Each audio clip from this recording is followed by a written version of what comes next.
പോർച്ചുഗലിനെ അവരുടെ world cup ക്വാളിഫിക്കേഷനിൽ നിന്നും ഒരു അവസാന മത്സരത്തിലേക്ക് അവരുടെ എല്ലാ പ്രതീക്ഷകളും അവസാന മത്സരത്തിലേക്ക് നീട്ടിവെപ്പിച്ച ഒരു താരം.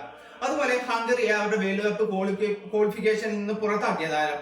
അതേപോലെ അയർലൻഡിനെ വേൾഡ് കപ്പ് ക്വാളിഫിക്കേഷൻ നേടിക്കൊടുത്ത താരം. 2 മത്സരങ്ങളിൽ ഒരു ഹാട്രിക് അടക്കം 5 ഗോളുകൾ നേടിക്കൊണ്ട് അയർലൻഡിന്റെ ഹീറോയിൽ നിന്ന് സൂപ്പർ ഹീറോയായി മാറിയ ട്രോയ് പാരറ്റിനെ കുറിച്ചാണ് ഞാൻ പറഞ്ഞത്. അയർലൻഡിന് ഈ ഒരു ഇന്റർനാഷണൽ ബ്രേക്കില് 2 മത്സരങ്ങളാണ് ഉണ്ടായത്. ആ 2 മത്സരങ്ങൾ വിജയിക്കുക മാത്രമേ അവർക്ക് ഒരു വേൾഡ് കപ്പ് ക്വാളിഫിക്കേഷൻ നേടാൻ കഴിയുമായിരുന്നുള്ളൂ. അങ്ങനെ ഒരു സ്ഥിതിയിലാണ് ഫസ്റ്റത്തെ മത്സരം അയർലൻഡിൽ വെച്ച് തന്നെയായിരുന്നു. അവരുടെ ഹോം മത്സരമായിരുന്നു. പോർച്ചുഗലിനെ നേരിടുന്നു.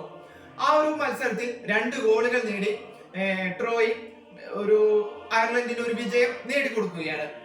അതുപോലെ രണ്ടാമത്തെ മത്സരം ഹംഗറിയിൽ വെച്ചാണ്. അവർക്കൊരു എവേ മത്സരമായിരുന്നു. അങ്ങനെ ഹംഗറിയിൽ വെച്ച് നടക്കുന്ന മത്സരത്തിൽ ആദ്യത്തെ 4ാമത്തെ മിനിറ്റിൽ തന്നെ ലൂക്കസ് ഹംഗറിക്കായി ഗോൾ നേടി മുന്നിലേക്ക് എത്തുകയാണ്. 14ാം മിനിറ്റിൽ ട്രോയ് അതേപോലെ അയർലൻഡിനെ ഒപ്പം എത്തിക്കുന്നു. 37ാം മിനിറ്റിൽ വാർഗ ഗോൾ നേടി ഹംഗറിയെ വീണ്ടും മുന്നിലെത്തിക്കുകയാണ്.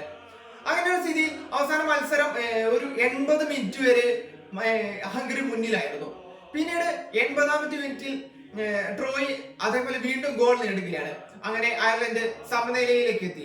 സമനില കൊണ്ടൊന്നും അയർലൻഡിന് ഒരു കാര്യവും ഉണ്ടായിരുന്നില്ല.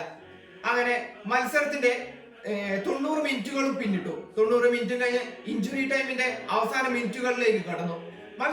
മത്സരം 96ാമത്തെ മിനിറ്റിൽ ട്രോയ് പാരറ്റ് വീണ്ടും ഒരു ഗോൾ നേടുകയാണ്. ആ ഒരു ഗോൾ ചെന്നെത്തിക്കുന്നത് അയർലൻഡിന്റെ വേൾഡ് കപ്പ് സ്വപ്നങ്ങളിലേക്കാണ്.